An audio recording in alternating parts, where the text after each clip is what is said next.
Hey, Jermaine Griggs here, founder of HearAndPlay.com, and welcome to the second video in this series.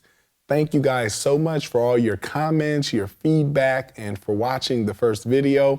Looks like many of you enjoyed it. You got a lot of information, and many of you said that we unlocked secrets and mysteries about the circle of fifths that you've never seen before, or you've never looked at it quite that way before. And like I said, if you change the way you look at things, the things you look at literally change. So that's my job, just to reveal some of the music theory concepts and techniques in ways that you've never considered them in the past, right? My mission is to change the way the world learns music, and to do that by introducing, if I have to, unorthodox techniques and things for you to remember, like why won't he wear white when hot? Who does that, right? Well, we do that here, right? So these are many tactics and things that you won't see anywhere else. So if you enjoyed that, you're definitely going to enjoy this second video. Now, before we delve into some of these concepts, I want to remind you to note any dates on this page. Look at the countdown timer. We're doing something really big here concerning musician transformation. Make sure you scroll below and download the reports. The reports that go along with these videos, they're very helpful. I would print them out. I would bind them. They are just that valuable. And any other resources. And please comment. If you're one of those types that don't comment and you just kind of lurk around the internet, please don't do that here. Comment. Let me know what you think, because that encourages me to do more personally myself, to be honest with you. So thank you for that. And let's delve into what I want to talk about in this video, right? This video is going to take what we've been talking about, the circle, even further, right? Mind you, in the last video, right, what we did was I told you, hey, if you want to figure out where C, right, where C appears in any other key, you can use this circle of fifths to give you that answer, right? C, right? What did we say? We said you can circle the note to the left of C, the note to the right of C, right? And if you circle those, that'll give you all of the major keys that C appears in as a major chord, right? And I put it to the test. I went to the key of F, and lo and behold, C major is in the key of F. I went to the other neighbor. I went to the key of G, and lo and behold, C major's in the key of G. And then I said, okay, well, we've got our major keys, where C's major. I said, well, let's move over counterclockwise, right? We always go against time. And I said, okay, well, if you go to the next three keys, if you move on over, right? Go past the major cluster here, which we've already done, move over here to this B flat, E flat, and A flat. And we learned there that C will be minor, right? C will be minor in those keys. We put it to the test, right? C appears in the key of B flat as a minor chord. That's C minor on the second tone of the scale if you're in the key of B flat, right? We put it to the test. E flat. C appears in the key of E flat. It appears as a minor chord on the sixth tone if you're in the key of E flat. And in the key of A flat, yes, C appears in the key of A flat as a minor chord on the third tone, right? And then if we kept going, right, so that covered our minor roles, if you will. And then lastly, that very last one gave us the key that C would appear as a diminished chord, right, or half diminished chord, depending on how many fingers in the chord. But if we were just doing 3-finger chords, C is going to be a diminished chord there in the key of D flat. And diminished chords happen to fall on the last tone. So that was a recap. If you didn't see video 1, you definitely want to go check that out. So what do I want to do in this video? Well, I want to go back to that song, that chord progression that we did. So what we did was in the key of B,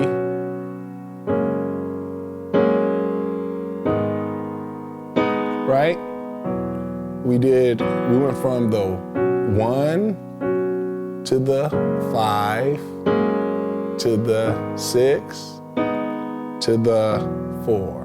Right, and this is one of the most popular progressions in music, pop, contemporary Christian, rock, to go from the 1, right, which is a B major in this case, and you can actually, I'll hold that down just in case you want to know the voicing I'm using. So B on my left, and then on my right, I'm doing F sharp, B, C sharp, and F sharp. And basically what we're doing here is we've got the 9 added in there. and that gives it a special sound, right? We could do it without the 9, right? But that 9 really gives it a nice contemporary sound. And we're not playing the 3rd, right? The 3rd is here, and the 3rd gives it obviously a very major sound. But sometimes when you want to sound a little bit more contemporary, you can suspend this chord. And suspend just basically means to replace the 3 of the chord with something else. Most of the time, people are replacing the 3, right, with the 4. So they might go, right, they might play this E here, which, what does it make you want to do? It makes you want to suspend down to the 3, right? But in our case, we're replacing the 3 with the 2, right? Or like I said, the 9, you can call it an add 9, add 2. They're the same thing, because if you actually number your scale, like we talked about, right? 1, 2, 3, 4, 5, 6, 7, 8. But if you actually keep going, 9, 10, 11, 12, 13, right? So whenever somebody talks about a 9th chord or an 11th chord or 13th, they're just talking about adding the 2nd tone of the scale. It's just an octave higher as you keep going. The 2 and the 9 are like the same, right? The 4 and the 11 are like the same.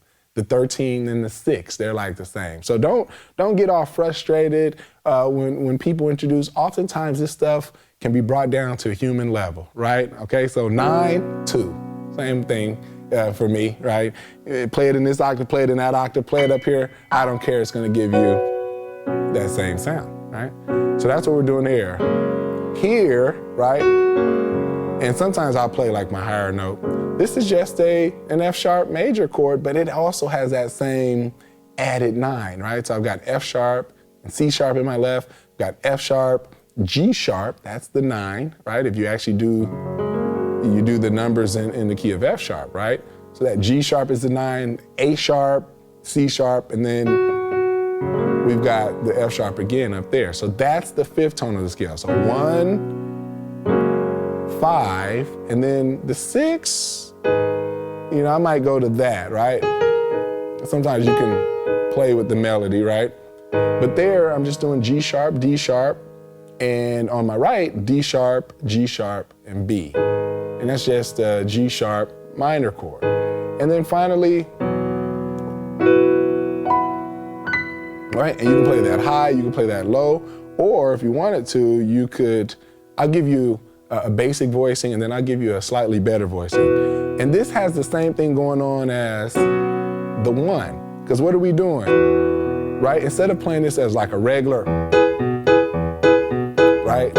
Which, don't get me wrong, major chords are definitely beautiful chords, but sometimes, you know, you take out the 3 and you put the 2 or the 9, you know, depending on where you're playing and how you're voicing it. Another voicing we might do, right? Either of those work. Here, we play the 2 and the 3, or you can call that the 9 if you want, again. And then we got the 5, we got the 6, or we could play the 7, either one, right? And then we are repeating the 9 up here, right? So I like it, instead of playing the 6, which some may call the 13, right? Again, just depending on how you're looking at the chord. I like playing the 7th here. So this is what you would call a major 9 chord.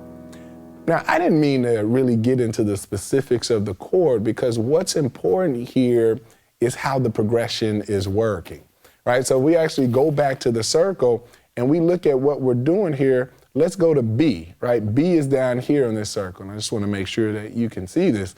B is down here. And what was the first thing that we did? We went, right? So we're moving clockwise now. We're moving with time.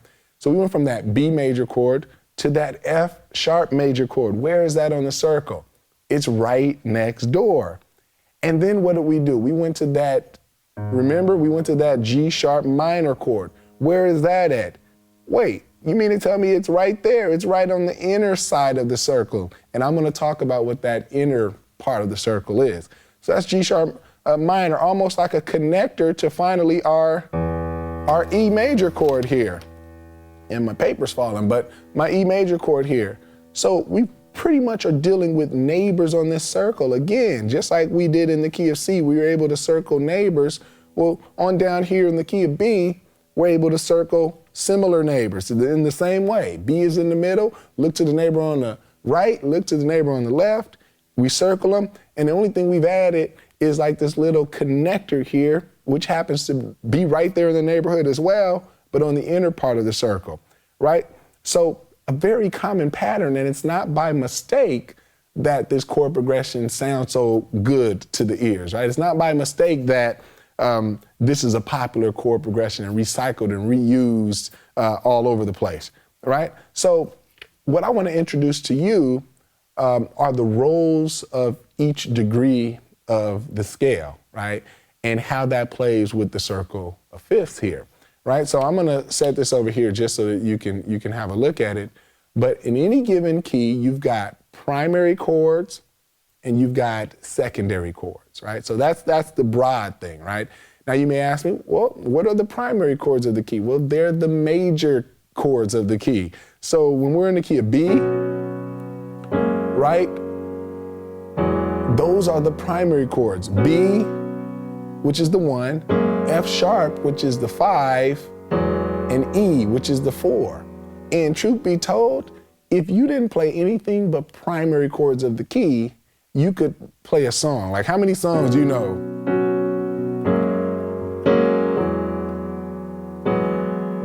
You're probably thinking of a couple songs.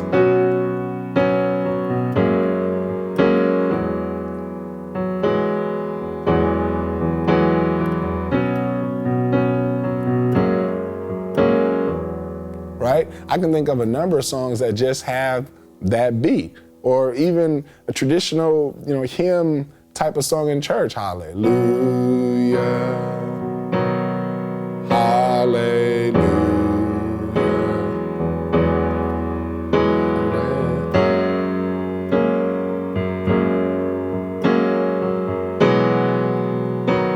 Right? Something like that. And it only utilizes primary chords, right? We went from the B chord to an E chord to an F sharp chord to back to the 1 chord, but we hung out at the 4 for a while. You call that the amen cadence. Amen,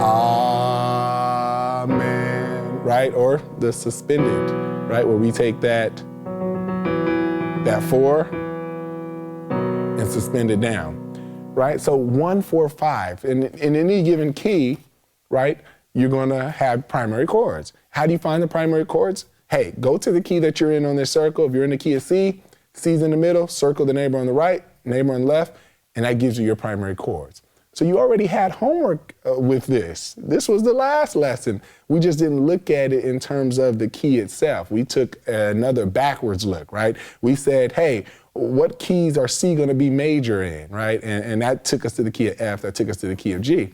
Well, in the same way, circling those keys, right, tells us what's major in the key of C, right? So it's the opposite way to look at it, right? I look to the neighbor on my right, the neighbor on my left, and that gives me the 3 primary chords in whatever the key in the middle of the 3 keys that I circled. Those are the primary chords in that key, all right? So just to make sure you got it, say we're in the key of E flat, right? So here's E flat over here. Circle the neighbor up here, circle the neighbor down here. So we were circling all 3 of those. Those are the primary chords in what key? E flat, because E flat's in the middle. If we come over here to the key of A, right? Circle the key on the right, circle the key on the left. So all 3 are circled. Those are the primary chords of what key? A. A is in the middle. So you got that. Circle 3 notes. The one in the middle is the key we're in. The one on the right, left, those are the major chords in that specific key. Now, if you want to know the minor chords, that introduces us, or we get introduced to the middle part of the circle. Now, catch this, and some of you guys may know this already, but every major key, think of a duplex. I want you to picture like this apartment building and 2 residents live there. And you got your major residence, maybe on top, and you got your minor residence on the bottom. For all intents and purposes, they share the same building, the same water pipe comes into it as a water source, and the same electricity line runs to the building. They share everything. Well, that's how music works, right? So if I'm in the key of C, well, that's my major key, but there is a relative minor key, right? That's kind of like C's cousin or living downstairs in that same duplex. Same chords, same scale, right? But it's the minor version, right? And how you figure that out is all you gotta do is go to the sixth tone of the scale, of whatever scale you're in. You go to the sixth tone, and that will always give you the relative minor. It's called the Aeolian mode if you really want to get technical, but there's no reason for you to know the Greek names and all that stuff. So in the key of C, I go 1, 2, 3, 4, 5, 6. And that gives me the relative minor. So if C lives upstairs, A minor lives downstairs. So C major upstairs, A minor downstairs. But why is this important? Because, well, how do you play the A minor scale? How do you play the A minor scale? Guess what? If someone's ever given you a formula for that, you don't even need why won't he wear white when hot? Because if you know your major, you know your minor. Remember that, another one of my sayings. If you know your major, you know your minor. There is no reason to have to do. And if you had to do it, it probably would be like why he didn't wear white. It would be the opposite of why won't he wear white when hot. It would be like when hot, why won't he wear white, something like that, because all we're doing is playing the same notes. A minor is C major, just shifted over to begin and end on A. So if C major is A minor, because it lives in the same building, is, I didn't have to change a thing. So if you know your major, you know your minor. If F major is, right? F, G, A, B flat, C, D, E, F. Well, go to the sixth tone. 1, 2, 3, 4, 5, 6. That's D, right? And just play that same exact scale from D to D. So, right? That would be the D minor scale, because if you know your major, you know your minor. If G major is, right? I go to the sixth tone. What's the sixth? 1, 2, 3, 4, 5, 6. That means to play an E minor scale, because if you know your major, you know your minor, I just play the same thing. I just go, right? That's the E minor scale. All I had to do was start and end on E, but play the same notes that I remembered from the G major scale, right? And the chords work the same way. If I want to play a C major chord, well, I already know that it's C, E, G. But guess what? If I want to play an A minor 7th chord, I don't even have to learn a new chord. I just change my left hand to A, and now I've got myself an A minor 7th chord, right? So anytime you're dealing with minor, there's a major part of it that you probably hadn't considered in the past. If I want to play even a fancy A minor 9 chord, all I really have to think about is a C major 7th, right? But then I put A on the bottom, and that always upgrades the chord, upgrades you, right? Because it makes it now not an A minor, not an A minor 7, but an A minor 9 if you actually analyze it from A. If you do the numbers, right? 1, 2, 3, 4, 5, 6, 7, 8, 9, right? You notice that it has a 9th degree in it. And that's advanced. Don't even let that get you, all caught up, because that's not what I'm trying to show you. What I'm trying to show you is that A minor, C major, like they're close, they're cool. So that's why C major is on the outside of the circle, but A minor is on the inside, because they're like the same thing almost. Same key signature. A minor doesn't have any sharps or flats. C major doesn't have any sharps or flats. But hey, D minor has 1 flat, because F major has 1 flat, right? They're the same. G minor has 2 flats, just like B flat major has 2 flats. C minor has 3 flats, just like E flat major has 3 flats, right? So when we talk about making music, going from the 1 downstairs in the duplex to the 6, that's supposed to happen, because they share all the same notes. So doing that, right, doing anything like that, That's an easy sound. Same thing when I get on the F, right? To go from F major to D minor 7, that's just smooth because they're in the same building. To go from G to E minor, same thing. I don't even have to change my right hand. So, have you ever thought about a major scale like this? Well, if you've got your primary chords, well, they're like center stage. Well, then you got your supporting cast, and that's pretty much taking the relative minor of each of your primary chords. So if C is primary, well, A minor is gonna be secondary, right? If F's primary in this key, well, its relative minor, D minor, is gonna be secondary. And if G is primary in the key or major, then E minor is gonna be its supporting, right? And that is the name of the game. That's taking care of 6 of the 7 tones of the scale, right? And then for extra credit, you pretty much come to the inside of the circle. So after you figured out that the F and the D go together, the C and the A go together, the G and the E go together, that leaves one tone that we don't have accounted for. And in this particular key, that would be the last tone of the scale, which has always been different, right? That one's diminished. That one's half diminished 7th if you're talking about 4 tones, right? It's either gonna be diminished, right? Or because we have 4 fingers now, it's gonna be half diminished. And just like the first video, you get that the same way by you go up the scale every other tone. If you skip that lesson, you gotta go back. But you find that one by just looking one box over to the right, clockwise, go with time, right? You can't just go right and left because that's gonna mess you up when you're at the bottom of the circle. So just think with the clock or against the clock. Everybody knows how to tell time. So just think clockwise with time, just like the clock would work, or counterclockwise. So I need you to just look clockwise over one layer right here in the inside circle, and that will give you your last chord. And it says B minor. This one is gonna be diminished, but if you really wanna know the truth, it is a minor chord when you extend it out. It's just an altered minor chord. Think about it, right? This would be B major 7th. This is B minor 7th, right? And what you do is by lowering it, you actually make it a minor 7 flat 5, right? So this is one of those chords that has 2 names. Some people call it half diminished 7th.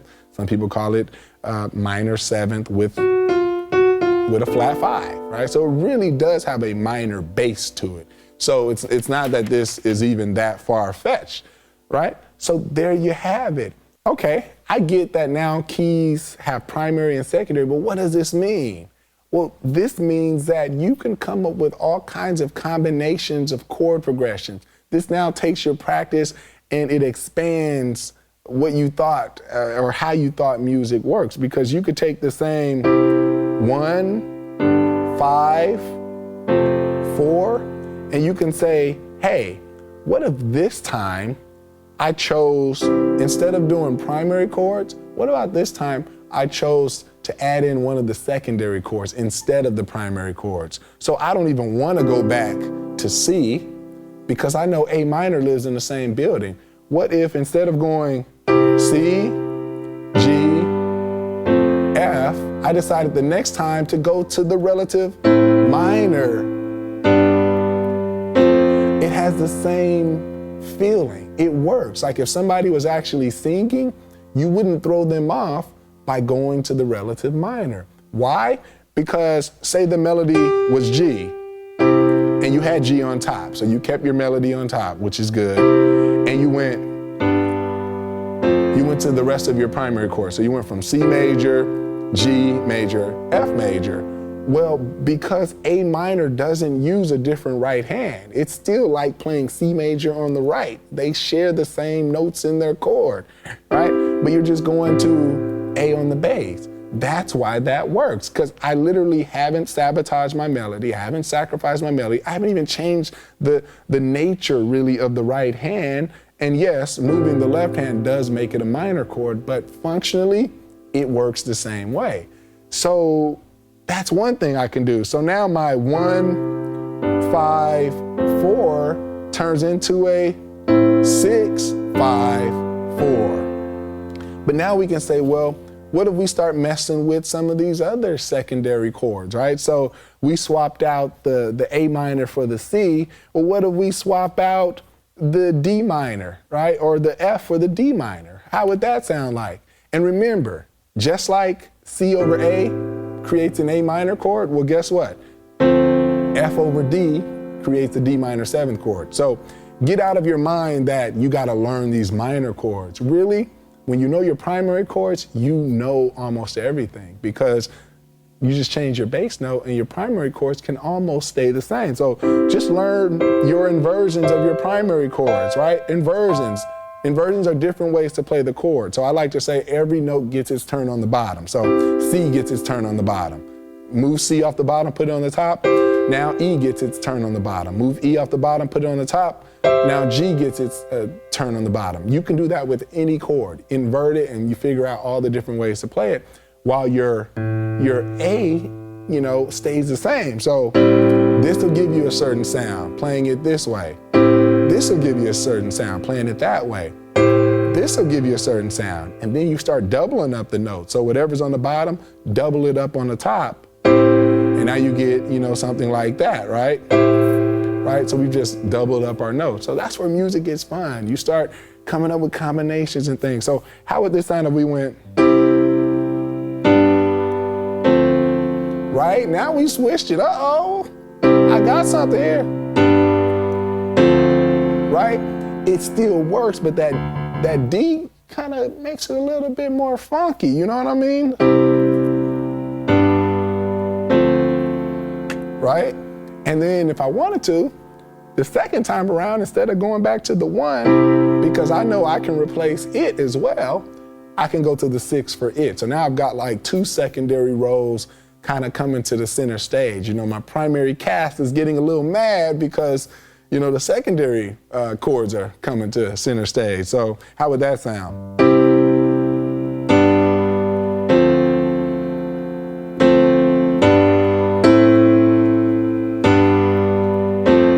Right?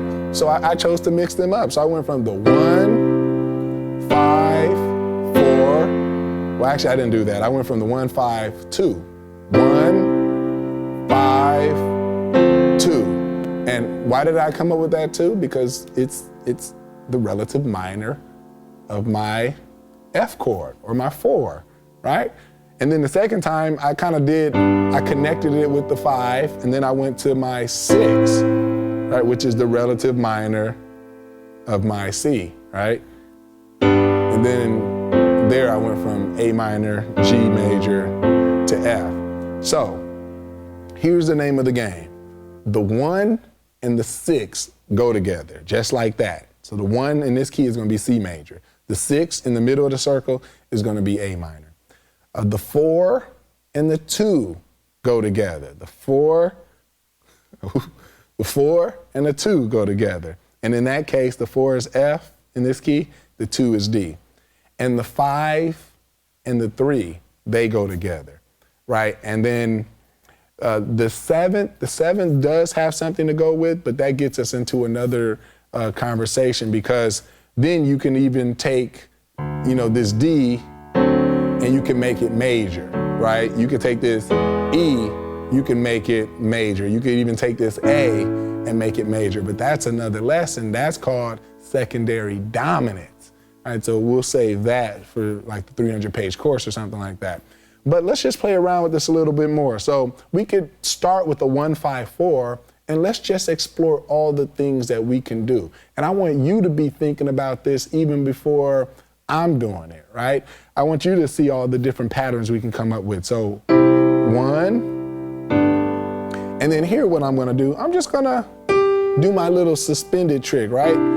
Instead of just playing this like a regular major chord like that, let's not play the C, and let's just play the D, E, G. So we added like our second tone of the scale, or our 9, right? But we're not gonna play the C, right? And you can even move down to it. We're gonna do we're gonna do the same thing on the G, right? So instead of just like a regular G major chord, we move our G over and we play the second tone, since we're already playing it on our right hand. And then, right? So,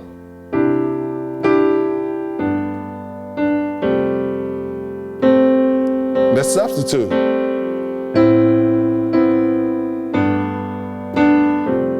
So what did I do? I went to the 6, 5, 4. 1, 5, 4. But what happens if I go to the substitute for the 5? So instead of going to the 5, what if I go to the 3? But I still play the 5 chord, obviously, because that's how the relative minors work by now. You should know that. So,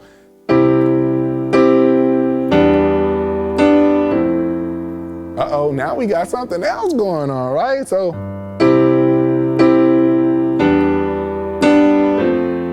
right?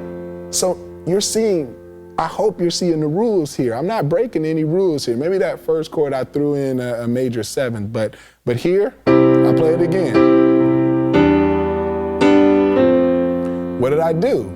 Instead of going 1, 5, 4, I went to the 3, because if you look on this circle, E minor and G, they share the same building, they share the same scale, they share the same chords, totally legal. So I go to the E minor, which is nothing more than playing the same G major chord, but changing my bass to E. So now I've got a nice E minor 7 chord, and that takes me to the 4. So now I've got a more contemporary way to get to the 4.